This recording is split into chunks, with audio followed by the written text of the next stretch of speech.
10 years ago, I quit my career in investment banking, and I don't regret it for a moment. In fact, I think it might be one of the best decisions I've ever made. Between 2004 and 2014, I worked on 3 different trading floors in the City of London, mainly supporting credit derivative traders. And this video is a tale of the 4 reasons I chose to leave. My motivation for making this video is to show that no one needs to feel trapped in any career. Let's dive in. 1. I stopped learning. I realised the work wasn't for me. I didn't feel connected to the work I was doing, so I stopped wanting to learn. And I didn't feel connected to the work I was doing because, in essence, it was just about making rich people a little bit richer. I worked on financial products called CDOs, collateralized debt obligations, which combine different types of debt. And with greater levels of debt being pushed onto those who could afford it the least, this did not make me feel good. I also didn't feel super connected to the day-to-day nature of the work. Some of my skills weren't matched with what I was doing. I was fine with communication skills, but things like attention to detail, which I had always felt strong on, I realised were stronger in areas relating to people and language rather than numbers. And because we were ultimately working to make rich people just a little bit richer, I really didn't have the motivation to learn or develop. And so I just kind of languished. And I remember feeling a little bit divorced from myself because it was so unlike me. I love learning, I love absorbing new things. And so I spent a lot of that 10 years just feeling like I was waiting. 2. No role models. Looking around the trading floors I worked on, I very rarely saw someone I wanted to fashion my career on, a role model, or frankly, even anyone much beyond the age of 45. And this matters because when you don't have someone to model your career on, it's a lot harder to see what a future career path might look like. Now, I developed some great friendships on the trading floors, some of which persist to this day.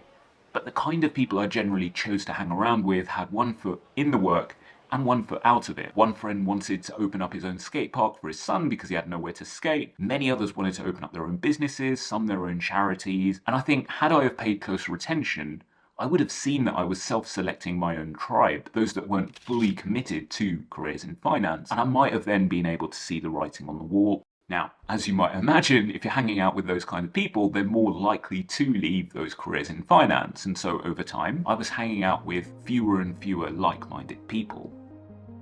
3. I had enough.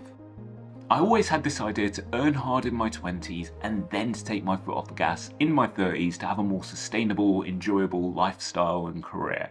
And I had specific goals around this. I was 21 when I set myself a target for how much I wanted to save up to get a place, and sticking with a super specific vision to train and become a teacher. It felt ludicrously clear. I mean, laughably so, right? And the weird thing is most of these things actually materialized, apart from becoming a teacher, that is. And I have to acknowledge the role of luck and privilege in this. At the age of 33, I pocketed my second redundancy check. Credit derivatives was a super turbulent part of investment banking, but I still applied to a couple of investment banking jobs, more out of habit than anything else. It was only that I realised I was attending interviews wanting to get rejected that I thought, okay, something's really up here. I need to pause and I need to think. And so I stopped. I realised something had to change. I had enough in terms of resources and the goals I made for myself, but I had also had enough of being misaligned with the nature of the work and not really caring to make rich people a little bit richer. So I detached, I pulled the ripcord and I let the winds and the currents kind of take me where they were. And because that felt more exhilarating and exciting than it did scary, I knew I was making the right decision. 4. I changed.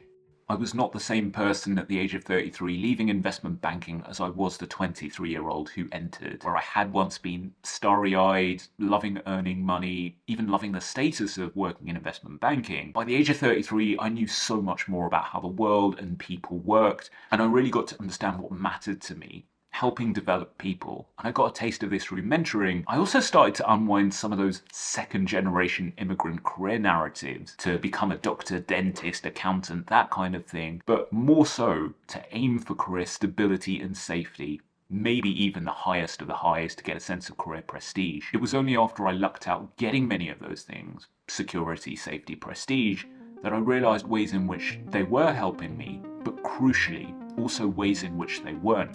In psychology, one of my favourite models is that of Maslow's hierarchy of needs. It describes our different levels of needs, starting with the essentials, food, shelter, etc., the absolute basics, to then, if we have those things, targeting things at the next level up. Security, resources, then love and belonging and esteem, respect, status, recognition. And at the top of this sits self-actualization. This idea of fully becoming yourself, realizing your full potential. Something that only comes about once the layers underneath are in place to support it. At the age of 23, I felt the peak was here.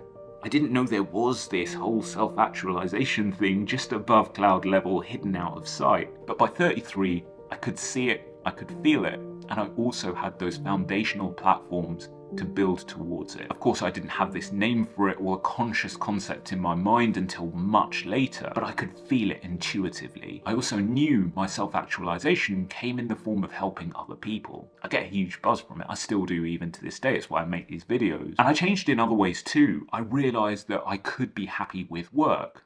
My notions of work were developed by watching my dad come home from working nights in a factory while I was getting up and having my breakfast just before getting to school. And so my conceptualization of work was as this thing that was sacrificial, that was difficult, that was tough. What I could expect from work changed massively in those 10 years. I figured, you know what, it's not crazy to expect some form of happiness from work. I felt like I could and should shoot for more. Leaving my 10-year career was one of the best decisions I ever made, and 10 years on, it feels no different at all.